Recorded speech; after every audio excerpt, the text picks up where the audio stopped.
হিজড়ার কথা বললেন, আমরা অনেক অভয়াকে আমরা হারিয়েছি। ওনারা যদি হিজড়া করে আমরা প্রমাণ দিতে রাজি আছি।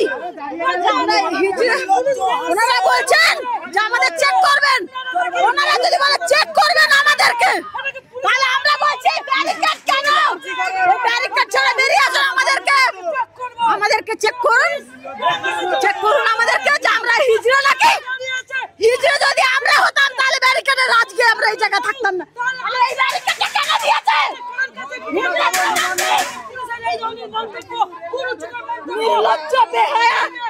নির্লজ্জ বেহায়া কোথাকার। আপনাদের বাড়িতে তো মা বোন নেই, উপরন্তু আমাদেরকে এই রাস্তা দাঁড় করিয়ে দিয়েছেন। লজ্জা লাগে না আপনাদের? লজ্জা লাগে না?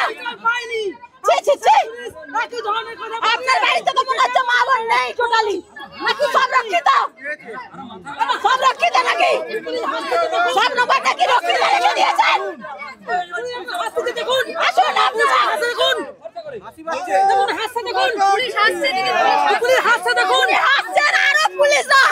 আমাদেরকে বলছেন যে প্রমাণ করে দেবে আমাদেরকে। প্রমাণ কিনা ব্যারিকেডটা ভেঙে আসুন না, আপনারা চেক করুন, আমরা হিজড়া কিনা। আপনাদের লজ্জা লাগা উচিত। দিদি, আপনি 1 বছর পর রাস্তায় নেমেছেন, এখনো বিচার হয়নি, আর আজকে এইভাবে দুর্গা পরিণত করেছে, কি বলছে পুলিশ? কি বলছে পুলিশ? এখন আমাদেরকে বলতে চাইছে যে আমরা ওনাদেরকে বললাম যে আপনারা এইভাবে করছেন কেন? ঠিক আছে, বলছে হিজড়া কিনা তার প্রমাণ দিক। ঠিক আছে, হিজড়া কিনা আমরা কেন প্রমাণ দেবো? ওনারা আসুক। ব্যারিকেডটা তো আমরা করিনি, এই ব্যারিকেড আমরা করিনি, তাহলে হিজড়া কারা হলো? আমরা না ওরা? ওরা হিজড়া কিনা প্রমাণ দিতে বলছে, আমাদের এইদিকে পেরিয়ে যেতে, এটাকে পেরিয়ে যেতে বলছে যে হিজড়া কিনা আমাদের প্রমাণ দিতে। তাহলে আমরা কেন পেরিয়ে যাবো? ওনারা পেরিয়ে আমাদেরকে চেক করুক যে আমরা হিজড়া কিনা, সেটা প্রমাণ দিক। মানে আপনারা বলছেন পুলিশ হিজড়া ব্যারিকেড দিয়েছে। এই অভিযানে আসা, আজকে এই অভিযানে অমান্য অভিযানের জন্য আমরা আসছি, তার জন্য এখানে ব্যারিকেড দিয়ে রাখছে। দিদি, আমরা কি ঢুকতে পারবো না? আমাদের কি চাই না? আমরা স্বাধীন হতে চাই না? আমরা কি চাই ধর্ষণ হোক আমাদের? পুলিশরা একবারে নির্লজ্জ, পুলিশ একবারে নির্লজ্জ। পুলিশ ভয়ে বন্ধ করে রেখেছে। আমরা চাই মমতার পদত্যাগ এবং দাবি এক দফায় মমতার পদত্যাগ। মুখ্যমন্ত্রী পদত্যাগ কেন চাইছেন? এনাকেই তো গদিতে আপনারা বসিয়েছেন। মুখ্যমন্ত্রী যা ব্যবহার করছেন, কোনো মেয়েদেরকে সুরক্ষা দিচ্ছেন না, উনি একটা রেট বেঁধে দিচ্ছেন। মেয়েরা ধর্ষিত হচ্ছে, পশ্চিমবাংলায় কোনো নিরাপত্তা নেই।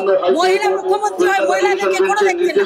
আমরা ইমিডিয়েট মুখ্যমন্ত্রীর পদত্যাগ চাই।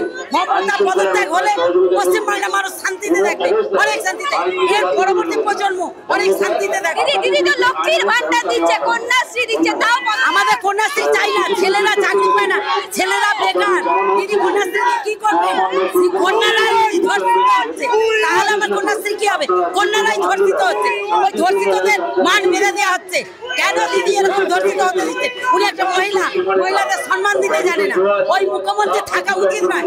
ইমিডিয়েট পশ্চিমবাংলা থেকে ওনাকে দূর করে দেবে। সুরক্ষিত নেই সব কিছুতে। মহিলা আর্জিকর থেকে, ল কলেজ থেকে, কামদনি থেকে মানুষ আজকে মহিলারা ধর্ষিত হচ্ছে, তাও মুখ্যমন্ত্রী কোনো জ্ঞান নেই, শিক্ষা নেই, মানে নির্লজ্জর মতন পদে বসে রয়েছে, যাতে নিজের দাবি চুরি করে আরো রোহিঙ্গাদের প্রবেশ করে লুট করে আরো যেন থাকতে পারে, তার জন্য এরকম ব্যবস্থা করছে। মুখ্যমন্ত্রীকে লজ্জা, এই ধিক্কার, মানে নক্কারজনক ঘটনার জন্য দোষীদের আজ পর্যন্ত শাস্তি দিলেন না। উনি দোষীদের বাঁচানোর জন্য সবকিছু ব্যবস্থা করছে। আজ পর্যন্ত অভয়া বোনের কোনো বিচার পাওয়া যায়নি। তার জন্য আমরা মমতা ব্যানার্জির পদত্যাগ চাইছি। চোর মমতার পদত্যাগ।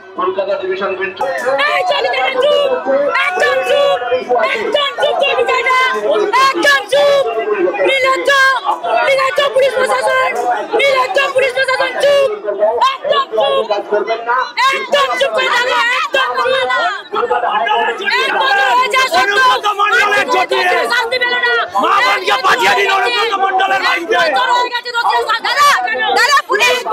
পুলিশ কি বলছে? পুলিশকে চুরি করিয়ে মামলা এসছে। ওনারা বলবো যে চুড়ি এক গাছা চুড়ি আর শাড়ি পরে বসে থাকতে বলুন, কারণ ওনাদের ঘরেও মা বোন আছে, কালকে ওনাদের ঘরে হবে না কি ইয়ে আছে। তারপর অনুব্রত মণ্ডল যেভাবে ওনাদের অপমান করছে, যেভাবে মা মাসি তুলছে, ওনারা শুধু বলছে আমরা আমাদের কাজ করছি, এই কাজ করে কি হবে? মা বোনেদের তো অপমান হচ্ছে, আপনি তো দেখছেন। পুলিশ, আমি গার্ডরেলে দেখাতে বলবো, গার্ডরেলে কিন্তু একদম পুলিশ সামনে রয়েছে, পুলিশ সামনে রয়েছে এবং আন্দোলনকারীরা রয়েছে নিচে নিচে কিন্তু লাঠি। পুলিশ তুমি